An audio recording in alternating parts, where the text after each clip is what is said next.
कैसे हैं आप लोग? उम्मीद करते हैं सभी स्वस्थ होंगे। तैयारी कर रहे हैं नहीं? Because examination on the date. आइए सेमीकंडक्टर 09 नहीं, बहुत आगे निकल गए हम लोग। सेमीकंडक्टर 09 इसमें आज हम लोग देखेंगे एम्पलीफायर के बारे में। नहीं, पिछले लेक्चर में आपको एम्पलीफायर का कॉन्सेप्ट दिया, एम्पलीफायर का काम क्या होता है। नहीं, बस गाना सुनना माने एम्पलीफायर होना।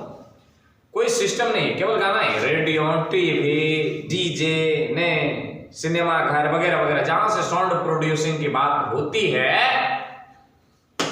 कौन होता है? एम्पलीफायर। आखिर ये एम्पलीफायर करता क्या है? नहीं तो देखिए एम्पलीफायर बना कहां से। नहीं, एम्पलीफायर से एक मिलता जुलता शब्द मुझे लग रहा है, कहीं ये तो नहीं है, कहीं तुम ये तो नहीं हो। एम्पलीट्यूड, कहीं तुम ये तो नहीं हो।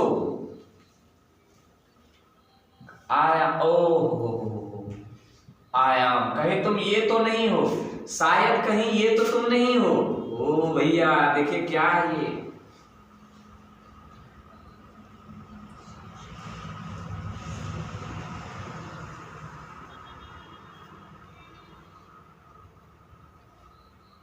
शायद तुम ये तो नहीं हो, शायद तुम ये तो नहीं हो।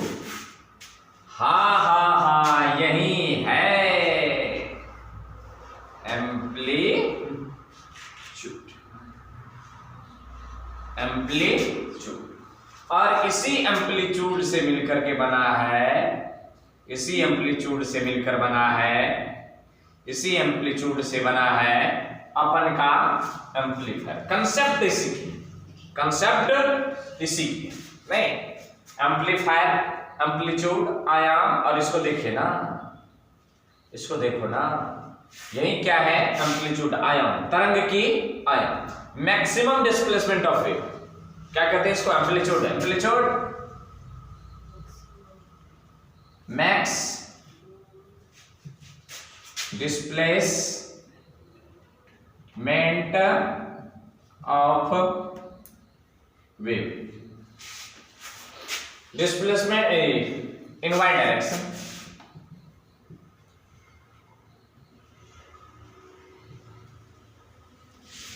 वाई डायरेक्शन में वेव का मैक्सिमम एम्पलीट्यूड है, मैक्सिमम डिस्प्लेसमेंट, उसी को एम्पलीट्यूड है। ये एम्पलीफायर क्या करता है? नहीं, ये एम्पलीफायर क्या करता है तो आइए जानते हैं इनकी कौन चीज, परिभाषा। किसकी परिभाषा? वही एम्पलीफायर का क्या कहता है?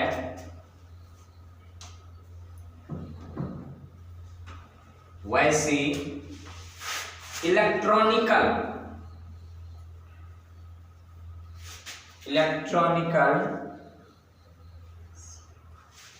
डिवाइस जो इनपुट सिग्नल के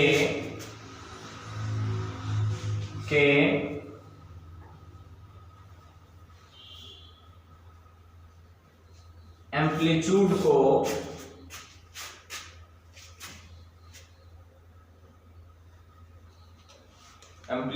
को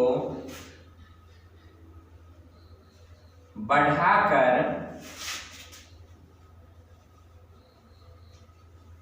आउटपुट देता है, निर्गत करता है, निवेशी और निर्गत, बढ़ाकर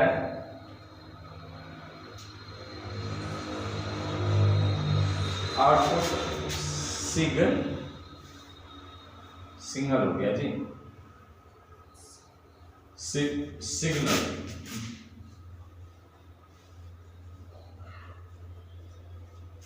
बढ़ाकर आउटपुट सिग्नल देता है,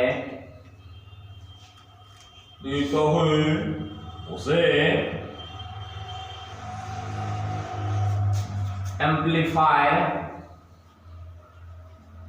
कहते हैं, तथा इस घटना को एम्पलीफिकेशन कहते हैं। नहीं, एम्पलीफायर कहते हैं।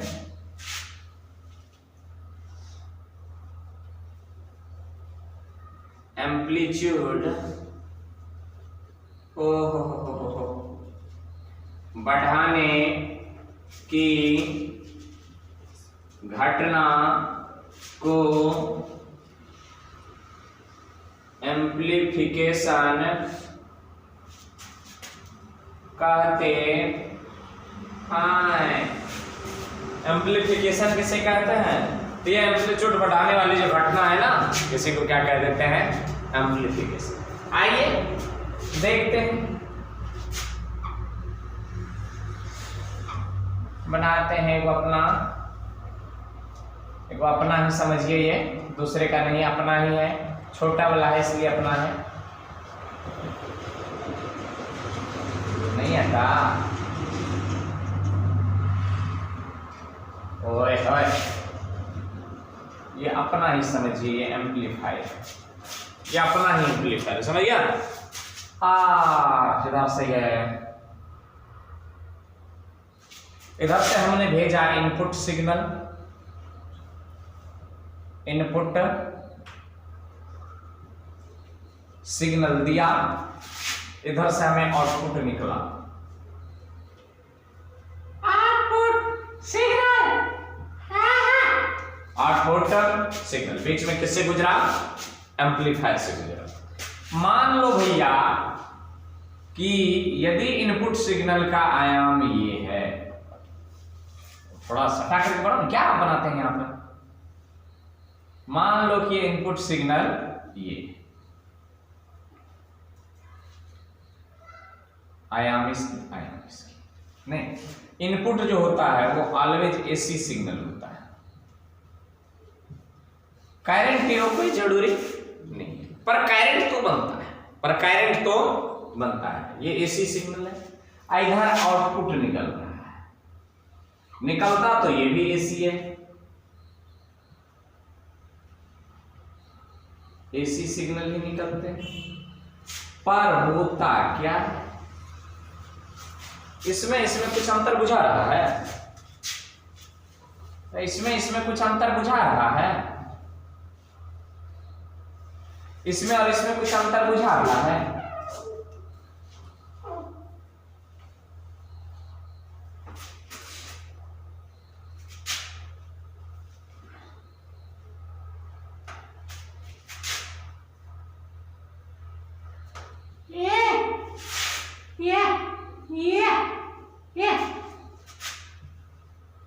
हो a very very greater than,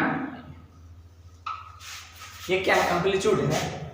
amplifier से जैसे ही इनपुट सिग्नल निकला तो एकदम बढ़ चढ़ करके निकला। उदाहरण भी देखेंगे, नहीं ये एम्पलीफायर है, इनपुट सिग्नल दे रहे हैं, इधर मेक लगा लिए हैं, हेलो हेलो हेलो हेलो कर रहे हैं, इधर कर रहा है, इधर आप बोल रहे हैं हेलो हेलो, इधर कर रहा है हेलो हेलो हेलो, इधर कर रहा है, हम बोला हेलो, कुछ टाइम लगा, निकल रहा है हेलो हेलो हेलो, ऐसे कर रहा है।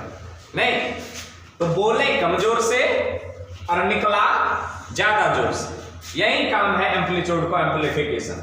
नोट कर लीजिए और इसको ग्रिफ में देखते हैं उदाहरण के साथ।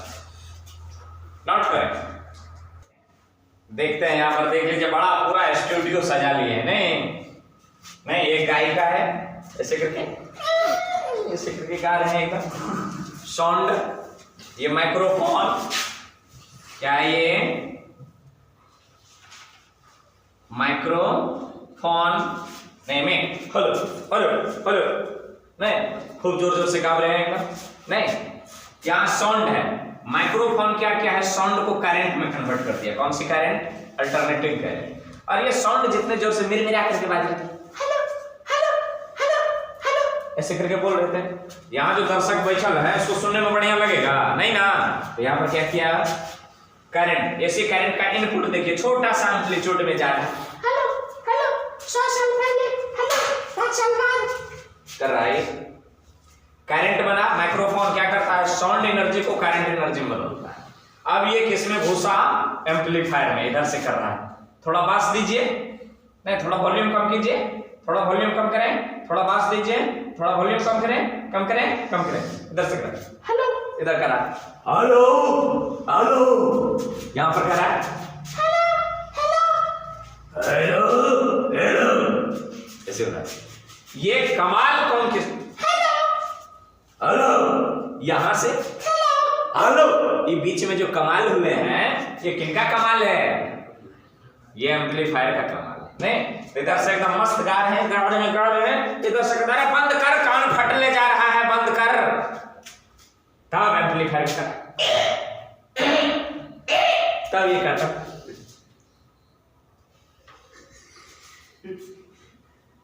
नहीं मजा आ रहा है इनको पहले कहा था अरे बंद कर जनरेटर ना ऐसे करते तब बाद में कहा मजा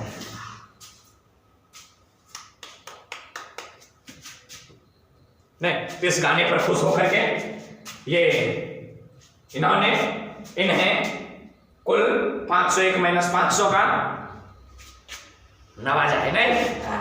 तो ये कमाल किनके हैं? एम्पलीफायर 501 माइनस 500 से इसको नवाजे। ये कमाल किनके हैं? एम्पलीफायर। ये तो आपको सर्किट दिखा जे ऐसे करके मैक्स जोड़ते हैं इससे बोलते हैं। यहाँ पर मिक्सचर उक्सचर भी होता है तो खैर छोड़िए उन सबको। यहाँ पर देखिए लाउड स्पीकर एकदम बोल रहा है नहीं भाइयों ना ऐसे कर रहा है कमाल क्लियर। चलिए चाहे तो स्क्रीनशॉट लेकर के रख लीजिए वरना इसको इरेज करते हैं। हो गया ड्रामा नाटकबाजी नहीं types of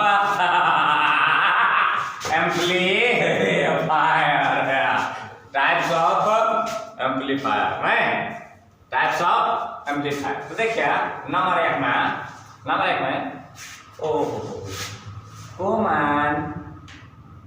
common base amplifier common base amplifier. ये भी दो प्रकार के कॉमन बेस एम्पलीफायर कितने प्रकार के हैं? NPN common base NPN common base amplifier. NPN common base amplifier हाँ ये हो जाएगा PNP कॉमन बेस एम्पलीफायर। ये एक नंबर तो कुल मिलाकर के दो तो इसी में हो गया नहीं। अब आता है कॉमन इमिटर एम्पलीफायर। ये कॉमन बेस कॉमन इमिटर क्या है? पिछले लेक्चर में चर्चा कर रहा कॉन्फ़िगरेशन है परिपथ का डायग्राम देखा था। तो ये भी कितने प्रकार के हैं? दो प्रकार के। कौन नंबर 1 NPN नंबर 2 PNP समझा? और समझ लो NPN common emitter amplifier. Common emitter amplifier PNP है कॉमन इमिटर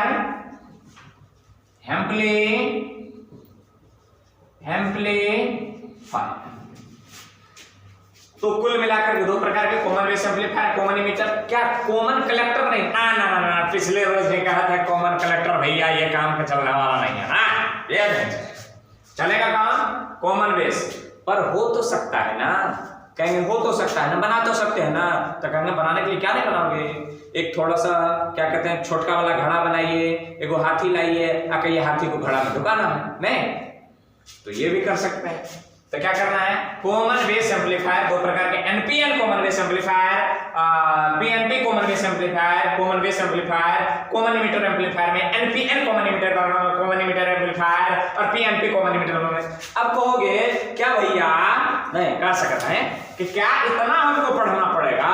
एक तो छोड़ करके भागिए जाएंगे हम पढ़वे नहीं करेंगे इतना जब पढ़ना पड़ेगा। एक तो पहले ही आप 8 को लेक्चर दे दिए हम बड़का हो गए आइए 4 को दीजिएगा काम चलेगा ना ही ना करेंगे कैसे कर सकते हैं नहीं। तो तो हम कहेंगे कूल डाउन, नो प्रॉब्लम। अब इनमें से बेस्ट क्वालिटी ढूंढते हैं। नहीं तो पहले देखिए NPN और PNP में से बेस्ट क्वालिटी कौन? तो NPN पहले भी डिसाइड हो चुके हैं। अब देखना है कॉमन बेस या कॉमन इमिटर में से बेहतर कौन? तो कॉमन इमिटर बेहतर। तो अपन किनको पढ़ेंगे? केवल एक को पढ़ेंगे।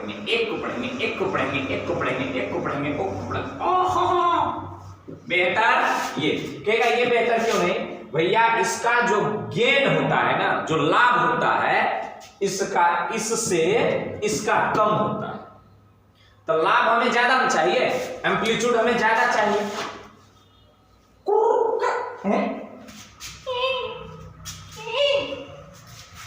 कौन चाहिए? ज्यादा वाला चाहिए। तो ज्यादा कौन देगा? NPN common emitter amplifier. ये तो नहीं देता है, कॉमन बेस बढ़िया नहीं होता है। इन दोनों में तो पहले चयन किए थे NPN, इन दोनों में किसको चुनेंगे? तो NPN कॉमन बेस वाला को छोड़ करके किनसे चलेंगे? कॉमन इमिटर से। तो इनको नोट करके एक नंबर हेडिंग दे दें, NPN कॉमन इमिटर एम्पलीफायर।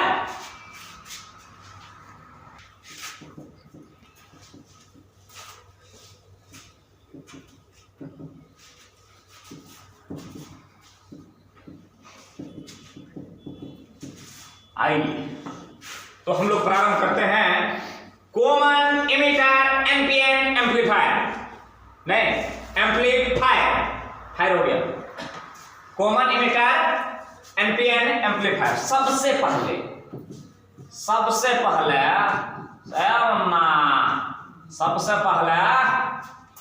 क्या? Circuit diagram. NPN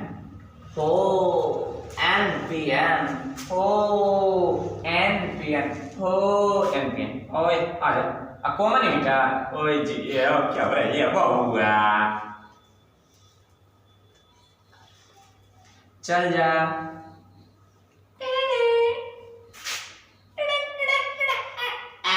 अर्थेड हो जाता हूं, अर्थेड हो जाओ। इसको अर्थेड यहीं कर देते हैं।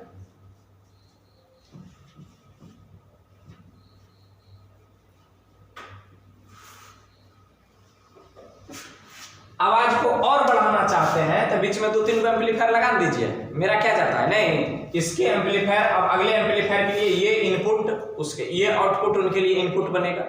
फिर वो और बढ़ाएगा, फिर उसके लिए इनपुट, फिर ऐसे करके बढ़ाते जैसे बढ़ा। जितना एम्पलीफायर जोड़िएगा ना उतना ज्यादा आवाज देगा। समझते हैं ना? हाँ।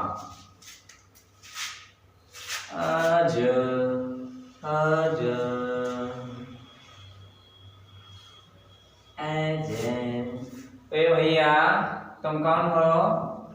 NPN बेस और इमिटर को फॉरवर्ड वाइजिंग। ए भैया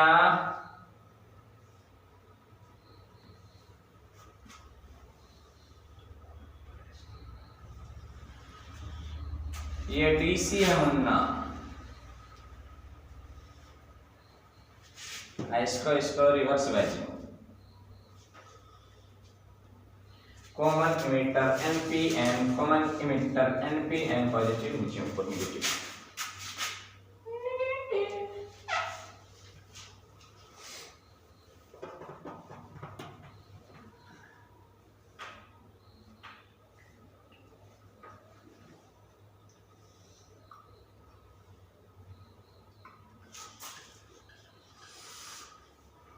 RL load resistance,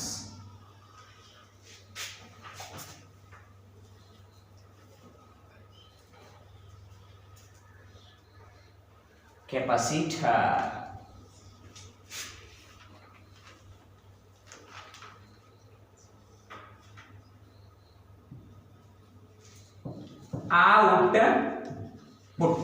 आउटपुट, ओ इनपुट तो देवे नहीं किए। हे इनपुट देंगे।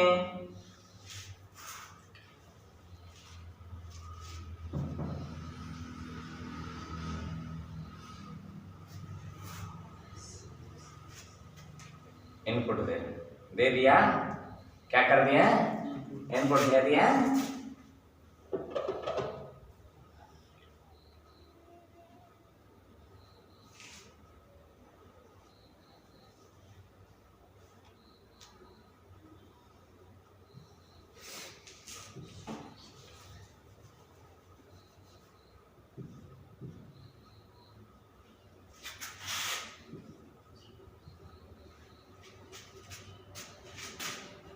अब धारा का देखना है, धारा का देखना है।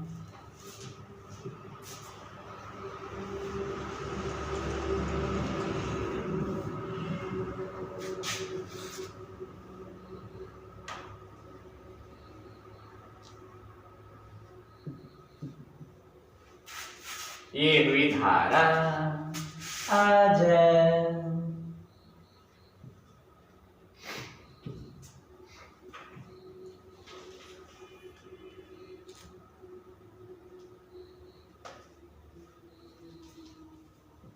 चलिए, इस सर्किट डायग्राम पे यहीं पर कौन लगाते हैं? इनपुट। इनपुट दिए हैं, इधर क्या निकला है? आउटपुट।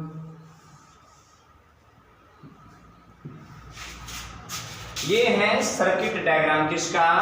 एम्पलीफायर का। कौन सा amplifier? Common emitter NPN amplifier. फटाक से इनको आप नोट करें, ये तो पहले नोट किए थे।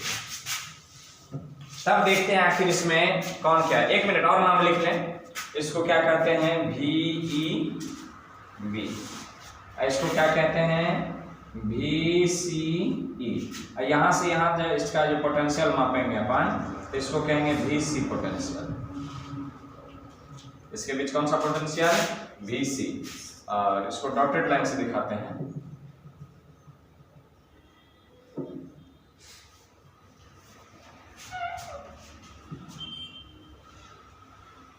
इसको भी अपन डॉटेड लाइन से दिखाते हैं।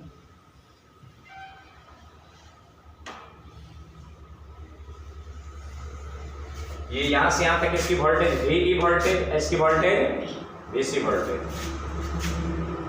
VC VE VB कहिए ना,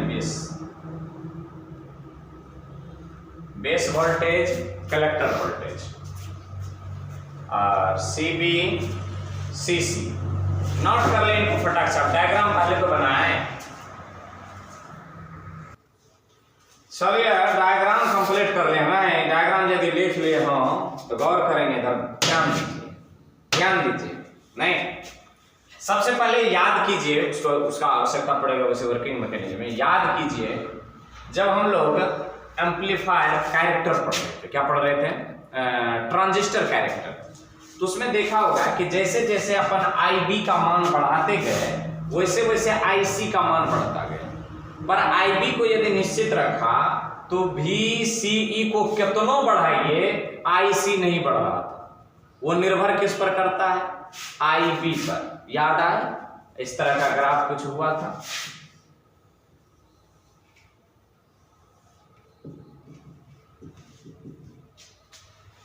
इस तरह का कुछ ग्राफ आया था। इधर VEC लिखाए थे, VCE लिखाए थे, इधर IB करंट लिखाए थे। इस पर कुछ इस तरह की बातें हुई थी। आउटपुट करंट, हाँ, इस पर IC लिखाए थे। IC तब बढ़ रहा है जब IB बढ़ रहा है। IC तब बढ़ रहा है जब IB बढ़ रहा है। तो अपन मकसद है कि आउटपुट ये सिग्नल कैसे बढ़ेगा, तो इसको पहले बढ़ाया जाए, इनपुट को बढ़ाया जाए। तो अब करते क्या है कि इसमें अपन सबसे पहले इसको फॉरवर्ड बाइज करते हैं, इधर से रिवर्स बाइज होता है। देख लेते हैं ये रिवर्स बाइज है कि नहीं। हाँ है, एन को नेगेटिव टर्मिनल से जोड़ दीजिए, ये पॉजिटिव टर्मिनल से। ये गौर कीजिएगा, ये बैटरी है, इसको इनपुट बैटरी कहते हैं। ये आउटपुट है, ये सिस्टम में काम करता है, ये सिस्टम के अंदर लगे।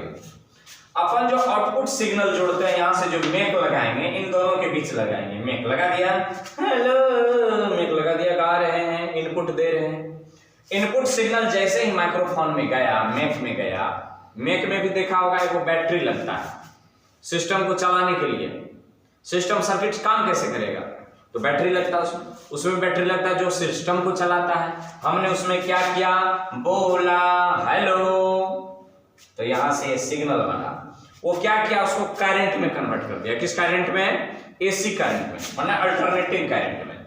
अल्टरनेटिंग सिग्नल यहां पर अप्लाई किया जाता है।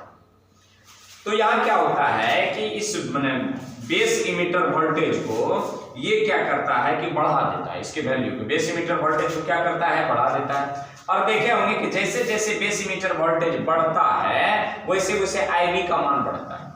वोल्टेज तो बढ़ा, पर यहाँ पर ये कैपेसिटर क्या करता है, ये यहाँ से जो सिग्नल तैयार होता है, चूंकि इसके साथ अब कौन मिक्सिंग हो गया है, एसी, ये डीसी और ये एसी है, एसी डीसी कैसे मिक्सिंग हो सकता है, नहीं, ये कभी चेंज करेगा, ये कभी चेंज नहीं करेगा। तो यहां से जो एक सिग्नल बना, सिग्नल, ये सिग्नल को क्या करता है, ये छांट लेता है।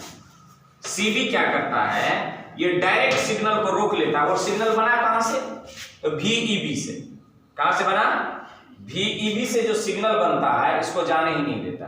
कहिए क्यों, कह सकते हो ना क्यों, क्योंकि ये जो होता है ये डीसी सिग्नल को आने पास नहीं करता है। जब कैपेसिटर पढ़ रहे थे तो वहां पर लिखा था कि यार डीसी सर्किट में काम नहीं करता है, ये किस सर्किट में काम करेगा, एसी सर्किट में। और जब ये चार्जिंग की बात हो तब ये डीसी पर चार्ज होता है, एसी पर चार्ज नहीं होता है। काम डीसी पर करता है और चार्ज एसी पर होता है। देखे होंगे जब हम इसको इनपुट करते हैं, ये कैपेसिटर को चार्ज करते हैं, दो वायर है ऐसे करके, एक ही बार घुसाएं बस हो गया, ये चार्ज हो गया। उसके बाद ये काम ही नहीं करेगा, तुम पूरा दिन घुसे ले रहो उसमें, काम नहीं करेगा, काम कर ही नहीं सकता है। कहिए क्यों, जैसे ही एक बार इन्होंने चार्ज लिया तो इस पर पॉजिटिव और इस पर नेगेटिव आ गया, ये फुल्ली चार्ज हो गया, एकदम मस्त खा करके बैठे लगे, पूरा दिन घुसे ले रहो, काम उतने हुआ। जो एक बार में गया लगा आया। क्योंकि उसके बाद क्या होता है कि सर्किट चेंज होता है, जो पॉजिटिव है नेगेटिव होता है, नेगेटिव है पॉजिटिव होता है, तो बाकी उसके बाद ये चार्ज नहीं होता है।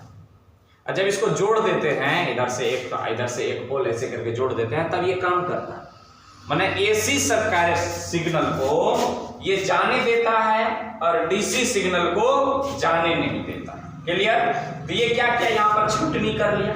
किसको छांट लिया, इससे जो सिग्नल प्राप्त हुआ है इसको छांट लिया और इसको जाने दे दिया, जा रहा है जा रहा है। पर इसकी अहमियत है कि वोल्टेज को बढ़ाता है। ये देख रहे हैं VB को क्या कर रहा है, ये बढ़ा रहा है। तो VB कैसे बढ़ता है, एक तो ये है और दूसरा अपन इधर से दिए हैं, तो दोनों मिलकर के इसके वोल्टेज को क्या कर दिया, बढ़ा दिया। जब वोल्टेज बढ़ेगा तो करंट का मान क्या होगा, बढ़ेगा। पर यहाँ पर ये जो सिग्नल है देख रहे हैं, इस सिग्नल में केवल कौन है, इनपुट है, ये नहीं, कौन नहीं है, ये नहीं है, केवल इनपुट है जो हमने एसी डाला। अब चल गया यहाँ पर कुछ क्रियाकलाप हुई, करंट वरेंट गया, जैसे करके पढ़ा होगा IE = IB प्लस IC, पढ़े कि नहीं पढ़े हैं, तो IB पढ़ ले होंगे IB = 5% ऑफ IE और IC पढ़ ले होंगे 95% ऑफ IE।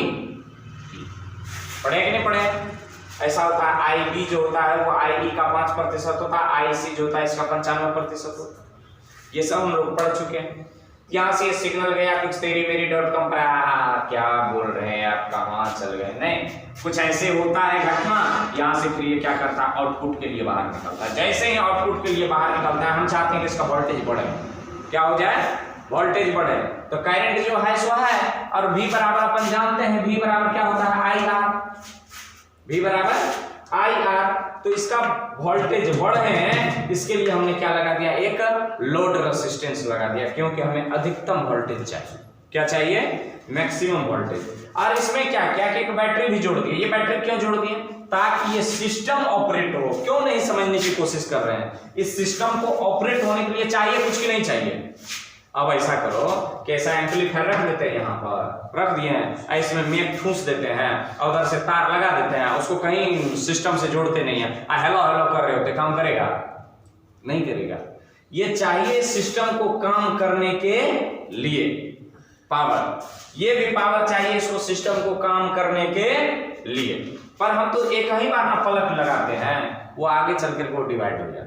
आगे चल करके क्या हो जाता है, डिवाइड, एक इधर आ गया एक इधर आ गया। पर अपन सिग्नल काम करता है, ये सिग्नल इस सिग्नल को नहीं जाने दिया। यदि हम मान लिया जैसे पलक लगाए हैं एम्पलीफायर को चालू करने के लिए, लगाए, रेड बल्ब जलने लगा, और जब हम ये करंट भी यदि इस सिग्नल से पास हो जाए तब क्या होता है। चलिए इसमें देख रहे थे, थोड़ी सी बीच में प्रॉब्लम, बिजली ससुरी खत्म इसलिए क्या हो गए, हम लोग परेशानी में पड़ गए। तो देखिए क्या कह रहे थे, सीबी ये इसको रोक देता है। यहां पर थे, ये सिस्टम को चलने के लिए ये इंटरनल वोल्टेज की आवश्यकता है। पर सिग्नल आउटपुट देगा केवल इनपुट वोल्टेज से। ठीक, तो ये छान लेता है, इसको आने नहीं देता है, डीसी को जाने नहीं देता। जहां पर लिखे हैं सीबी बेस कैपेसिटर कहते हैं, या VEB से सप्लाई डीसी को इनपुट होने से क्या करता है, रोकता है। अब आ जाइए यहां पर वोल्टेज अधिक हो, VC का वैल्यू अधिक हो, इसलिए हमने इसमें क्या लगा दिया, RL लोड रेसिस्टेंस लगा दिया। जब लोड रेसिस्टेंस लगा दिए और यहाँ पर VEB बैटरी लगा हुई है, तो यहाँ पर इसकी वोल्टेज तो बढ़ गई। यहाँ से IC सप्लाई कर रही है IC ये नेगेटिव का डायरेक्शन में, और ये इधर पॉजिटिव डायरेक्शन में सप्लाई कर रही है, जा रहा है करंट जा रहा है। अब यहाँ से इसका आउटपुट ना हो जाए, किसका, VCE का DC करंट आउटपुट ना हो जाए। जैसे ही आउटपुट होगा इसे, तो यही बता रहे थे, जैसे ही ये आउटपुट आएगा इसमें शामिल हो जाएगा, करेगा ऐसे ऐसे करके आवाज आता है, देखे होंगे स्पीकर में। नहीं, कभी जब लगा रहे होते हैं ऐसे करके मैक लगा रहे होते हैं, और जब साउंड कम नहीं होता है ऐसे करके चचियाता। ये चचियाता क्यों है, इसका मतलब है कि ये अंदर वाला जो डीसी सप्लाई है वो आउटपुट हो रहा है। क्या हो रहा है, आउटपुट हो रहा है। सिस्टम गड़बड़ है, सिस्टम क्या है, गड़बड़ है। भगे तुगे तुम्हें देखे हैं ज्यादातर चर्चा इतनी रहता है, नहीं। तो ये कैपेसिटर सीसी, इसको कहते हैं कलेक्टर कैपेसिटर, माने सीसी, या सीई से सप्लाई डीसी को आउटपुट होने से रोक देता है। यहां पर कहता है एम्प्लीफिकेशन के लिए लगाए गए एम्प्लीफायर में दो कैपेसिटर यूज किया जाता है। पहले आपने देखा इनपुट के लिए और दूसरा देखे आउटपुट के लिए। तो ये रही इनके सर्किट डायग्राम। अब हम लोग इस पर चर्चा करते हुए इसके मैकेनिज्म को समझेंगे कि आखिर ये काम कैसे करता है। नहीं तो क्रियाविधि देखेंगे, तो फटाक से इनको नोट कर लीजिए।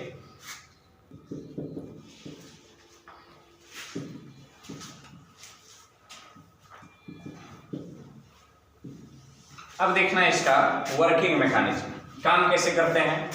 तो सबसे पहले हम लोग चलते हैं अकॉर्डिंग टू ट्रांजिस्टर कैरेक्टरिस्टिक, किसके कैरेक्टरिस्टिक्स के अनुसार, ट्रांजिस्टर्स। इसमें देखे होंगे हम लोग इनपुट में देखे थे इस तरह से VEB, अगर इधर देखे थे हम लोग बेस करंट IB। इसमें पाया गया था ऐसे बढ़ता है ये, इसमें यदि हम यहां पर स्लोप काटें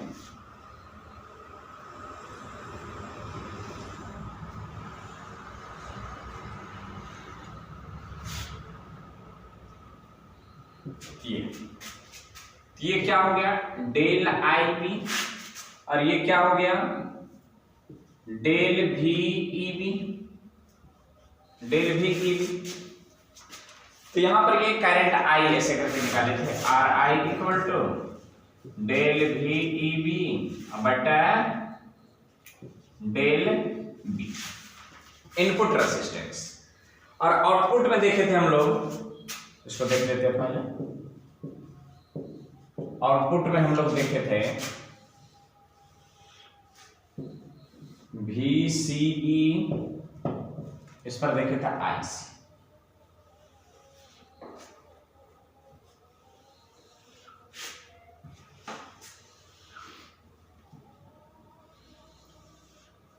प्रारंभिक दौर में देखिए यहां से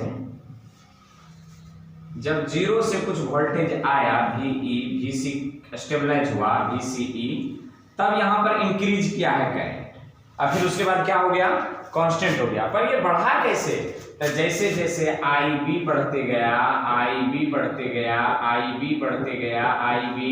मान लेते हैं यहां पर 100 माइक्रो एम्पियर, यहां पर 150 माइक्रो एम्पियर, यहां पर मान लेते हैं कि 500 माइक्रो एम्पियर है, और यहां पर मान लेते हैं 1000 माइक्रो एम्पियर। तो जैसे जैसे IB का मान बढ़ा वैसे वैसे किसका मान बढ़ते गए, IC का मान बढ़ते गया। ये ट्रांजिस्टर कैरेक्टर में हम लोग देख चुके हैं। क्या कर चुके हैं? देख चुके हैं। तो वर्किंग मैकेनिज्म में हम लोग क्या देखेंगे, खास करके वर्किंग मैकेनिज्म में, तो ये तो देखा, कहता है यहां पर कि जब VEB में परिवर्तन किया जाता है, तो VEB में परिवर्तन किया जाता है तो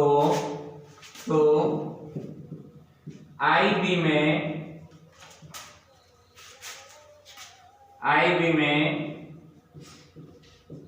वृद्धि होती है। नंबर 1, नंबर 2 देकर के लिख रहे हैं। तो IB के कारण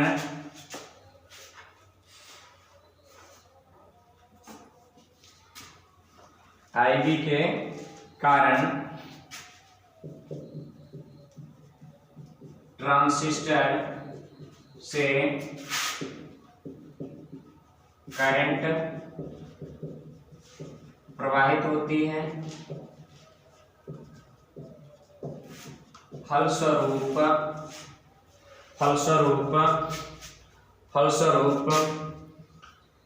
VC में, देखा होगा यहां पर ग्राफ, VC में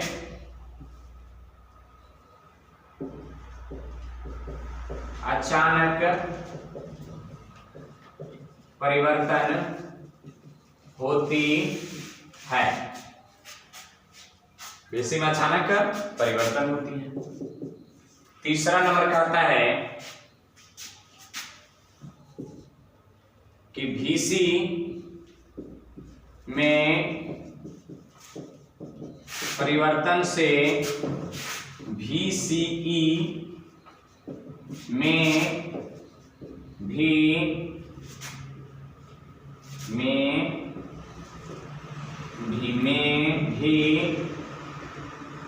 वृद्धि होती है,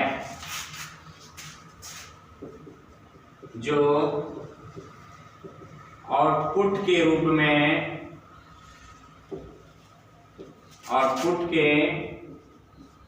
में बाहर निकलता है। जो आउटपुट में क्या निकलता, आउटपुट के रूप में बाहर निकलता। पहले आप इनको नोट कीजिए, देख लेते हैं इसका मैथमेटिकल कैलकुलेशन क्या होगा। नोट करें फटाक से। ये देखिए, कहीं कहीं तो छूटा हुआ डबल के हो गया था, यहाँ आई छूट गया है। सब मैनेज करें, स्वयं मैनेज करें। तो आगे देखिए क्या कहता है कि VC में EV में परिवर्तन होता है, तो VCE बराबर क्या हो जाएगा, VC plus IC into RL, load resistance output के रूप में निकलेगा। तो VC बराबर VCE minus IC into RL।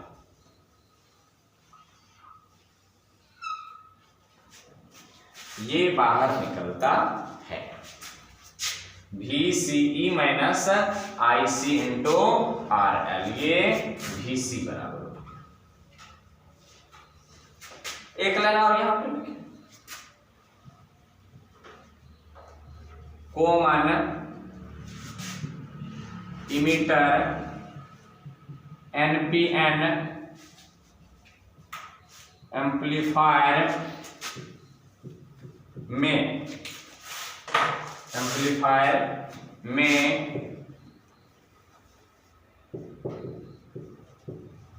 Input signal तथा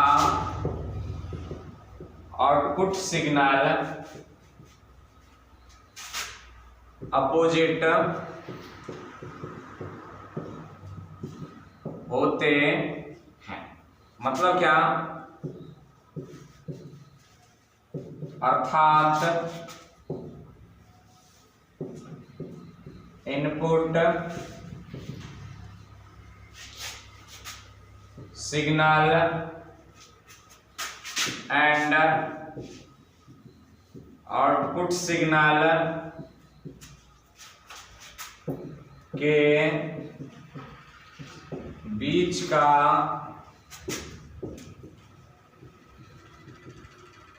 फेज एंगल 180 डिग्री होता है। क्लियर? वर्किंग मैकेनिज्म खल्लास। नोट कर लें। आगे देखते हैं इसमें क्या क्या पाते हैं हम लोग। वेरियस गेन नोट करें। एक छोटी सी टॉपिक है, देख लेते हैं हम लोग। Various gain in common emitter amplifier. मैंने कॉमन इमीटर एम्पलीफायर में लाभ, इसका मतलब होता है लाभ। क्या क्या लाभ होता है? तो पहले देखेंगे DC current gain. DC current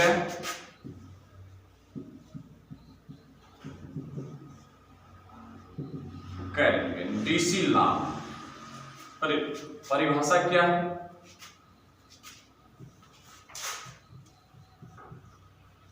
collector current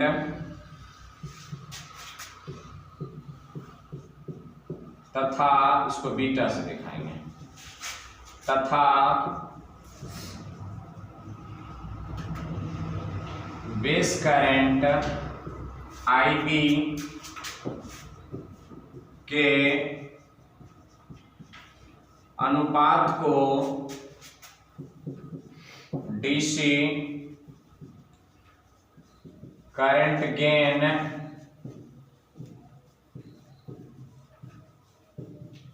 कहते हैं।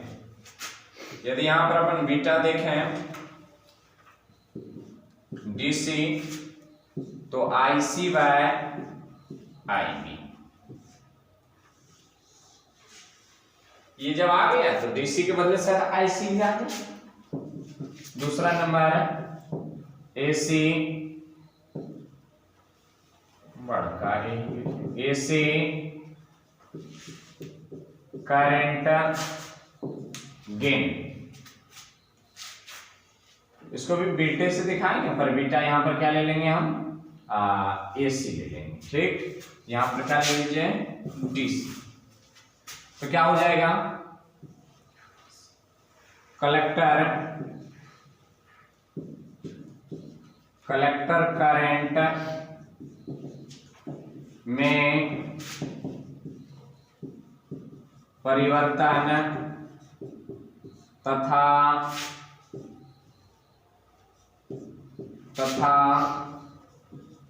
बेस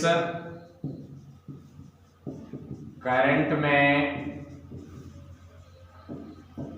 परिवर्तन के अनुपात को एसी गेन कहते हैं। तो beta AC equal to change in IC by change in I. Note करेंगे, फटाक से नोट कीजिए, फिर आगे देखते हैं क्या क्या मिलता है। चलिए 2 नंबर तक देख लिए। फिर तीसरा नंबर का आता है ट्रांस कंडक्टेंस। जीएम से डिनोट करते हैं इसको। किससे? जीएम से। क्या कहता है? कलेक्टर करंट में परिवर्तन तथा इनपुट वोल्टेज में परिवर्तन। इनपुट वोल्टेज में परिवर्तन के अनुपात को ट्रांस कंडक्टेंस कहते हैं। यहाँ पर देखिए GM equal to collector current में परिवर्तन IC but input voltage. Input voltage क्या होता है? VEB इनपुट वोल्टेज में परिवर्तन। आइए फिर से इसको लिखते हैं। IC IB है, नीचे ऊपर इसमें IB से क्या कर दिए? गुना कर दिए। डेल IB मैंने बेस करंट। अब इसको रीअरेंज किया, इसको इधर है, इसको इधर लिया है। तो IC बटा IB गुना आई बी बटा वी आई डेल। अब डेल आई सी बटा डेल आई बी क्या बीटा ए सी गेन होता है, गुना डेल आई बी बटा डेल वी आई इनपुट। यहां देखिए आर आई बराबर क्या जानते हैं हम लोग, इनपुट रेसिस्टेंस, तो वी आई बटा इनपुट करंट जो आई बी है, इसको 1/r को हम क्या लिख सकते हैं, डेल आई बी बटा इसको ये लिख सकते हैं। तो यहां पर देखिए यही चीज है, तो गुना में 1/r लिख सकते हैं, और जब गुना में 1/r लिखेंगे तो क्या बीटा एसी बटा आर आई हो जाएगा, ये हो गया जी। AC voltage gain, AC voltage gain A B से डिनोट करते हैं। आउटपुट वोल्टेज में परिवर्तन तथा इनपुट वोल्टेज में परिवर्तन के अनुपात को एसी वोल्टेज गेन कहते हैं। O for output, I for input, change in output, change in input. इसको क्या लिख सकते हैं, देखिए आउटपुट IC बाहर निकलता है और RO लोड रेसिस्टेंस इसका बाहरी प्रतिरोध है, तो ये हो गया I del V input current और इनपुट रेसिस्टेंस, IC बटा IB बीटा AC, RO बटा RI, RO बटा RI को क्या कहते हैं, रेसिस्टेंस गेन, प्रतिरोध गेन। क्लियर, इनको नोट कर लीजिए। एक और बचे हुए हैं उसको देखते हैं, फिर देखेंगे आगे क्या होता है, नोट करें। चलिए अगला है एसी पावर गेन, इसको PAC से दिखा लिया। कहता है आउटपुट पावर में परिवर्तन तथा इनपुट पावर में परिवर्तन के अनुपात को क्या कहते हैं, एसी पावर गेन कहते हैं। नहीं, PAC बराबर आउटपुट पावर में परिवर्तन बटा इनपुट पावर में परिवर्तन। क्लियर, यहाँ देखिए P बराबर आई स्क्वायर आर हम लोग जानते हैं, पहले से फॉर्मूला होता है। क्या इस P del P O nought को चेंज कर सकते हैं, आउटपुट है तो AC आउटपुट होगा इनटू R, यहाँ इनपुट है तो IB इनपुट होगा, चूंकि कॉमन इमीटर है RI। अब देखिए इसको और इसका स्क्वायर, क्या हम बीटा को AC का स्क्वायर लिख सकते हैं, RO बटा एक फॉर्मूला ये। अब इसी स्क्वायर को अपन कैसे लिखते हैं, beta AC into beta AC गुना RO RI, ये तो 10 का 10। यहाँ बीटा AC को जैसे लिख दिए, देखिए बीटा AC इंटू RO बटा RI क्या ये भी है AC वोल्टेज गेन, तो क्या लिख सकते हैं, AC पावर गेन बराबर beta AC into beta alpha AC power AC voltage gain, AC voltage gain. तो इसको नोट कर लीजिए। एक बार इसी चीज को देखिए, यदि इतने ही सारी चीज आपको कॉमन बेस में पूछे तो क्या करना, परिभाषा उसका भी याद करेंगे, नहीं फॉर्मूला उसका भी याद रखेंगे, नहीं, बस एक तरीका चेंज करना है। क्या करना है, तरीका चेंज करना है। इसको नोट करें और तुरंत यहां पर हम कॉमन बेस की देखते हैं। चलिए नोट में लिख लीजिए, वेरियस गेन मतलब लाभ in common base amplifier. Common base amplifier यदि पूछ रहे हैं तो इस सब में हमें क्या परिवर्तन करना पड़ेगा, नहीं तो देखिए जहां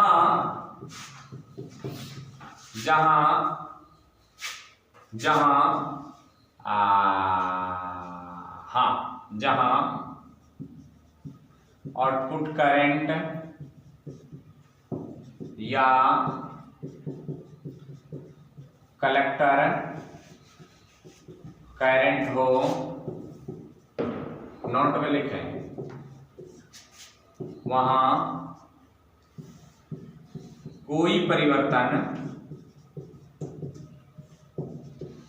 ना करें, कोई परिवर्तन ना करें।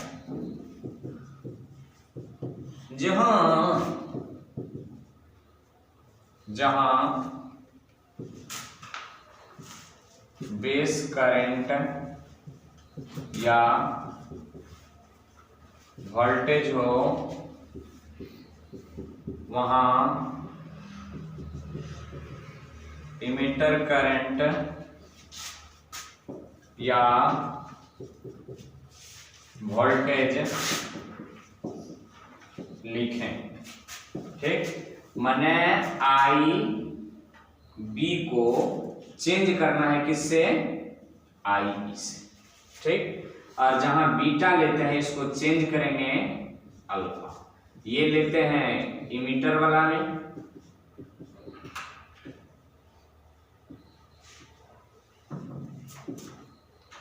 कॉमन इमीटर में, और ये लेंगे कॉमन बेस में। परिभाषा में भी जैसे आपको पूछ दिया कि डीसी करंट गेन, नहीं DC current gain in common base में, तो कॉमन बेस में डीसी करंट गेन पूछ दिया तो वहां पर क्या लिखे थे कि कलेक्टर करंट में परिवर्तन, तो ठीक रहेगा, कलेक्टर करंट में कोई परिवर्तन नहीं कर पाए, नहीं तो कलेक्टर करंट में परिवर्तन तथा बेस करंट लिए थे ना, तो वहां पर बेस के बदले क्या लेंगे, इमीटर करंट। इमीटर करंट माने कलेक्टर करंट तथा इमीटर करंट के अनुपात को डीसी करंट गेन कहते हैं, और उसको अल्फा इसी बराबर लिख लेंगे, तो अल्फा इसी बराबर क्या हो जाएगा, अल्फा डीसी बराबर क्या हो जाएगा, तो आई सी तो ऊपरे रहेगा, आई बी चेंज होगा आई सी। शायद बात समझ गए होंगे, किसको चेंज करना है, केवल आई बी को चेंज करना है, और बीटा जहां लिखते थे वहां पर क्या लिख लेंगे, अल्फा आउटपुट करंट या कलेक्टर करंट हो तो जस का तस रहेगा, परिवर्तन को छोड़िए चूंकि परिभाषा में परिवर्तन आया नहीं, जस का तस रहेगा, बेस करंट या वोल्टेज हो वहां इमीटर करंट या वोल्टेज होगा। यदि किसकी बात हो जाए, इसी फॉर्मूला को चेंज करना है ना, इसी फॉर्मूला को चेंज करना है, यदि PAC यदि कॉमन बेस में चलना है तो यहां पर क्या हो जाएगा, अल्फा AC, यहां पर क्या हो जाएगा गुना AB। आई बात समझ में, यहां पर हो जाएगा, यहां पर चेंज करना है ना, तो क्या हो जाएगा बीटा AC का स्क्वायर, तो alpha square AC into RO बटा RI, ये तो इनपुट आउटपुट है, ये तो इनपुट आउटपुट है। क्या लिख लेंगे, देख लीजिए क्या परिवर्तन करना है। यदि common various gain in common base में पूछ दें तो जहां पर कलेक्टर की चर्चा हुई है वहां पर कोई परिवर्तन ना करें, जस का तस रहेगा। जहां पर बेस करंट का प्रयोग हुआ है या बेस वोल्टेज का या बेस पावर का, वहां पर क्या लगा दें, केवल इमीटर शब्द लगा दें, आप ये पा लेंगे। क्लियर, तो नोट कर लीजिए 1 2 3 4 5 6 7 कर लीजिए, नहीं तो चलिए हम लेना चाहेंगे आपसे विदा। एम्पलीफायर का पूरा कंसेप्ट आज क्लियर किया, एक भी पॉइंट नहीं छूटनी चाहिए। एग्जामिनेशन में यदि एम्पलीफायर पूछ देता है तो खैर ऊपर वाले की मर्जी, पूछे या ना पूछे, पर अपने को तो पढ़ना है, पढ़ लिए। इसके बाद अगले लेक्चर में आएंगे 010 के साथ, ये तो 09 है, 010 में आएंगे ट्रांजिस्टर एज ऑसिलेटर।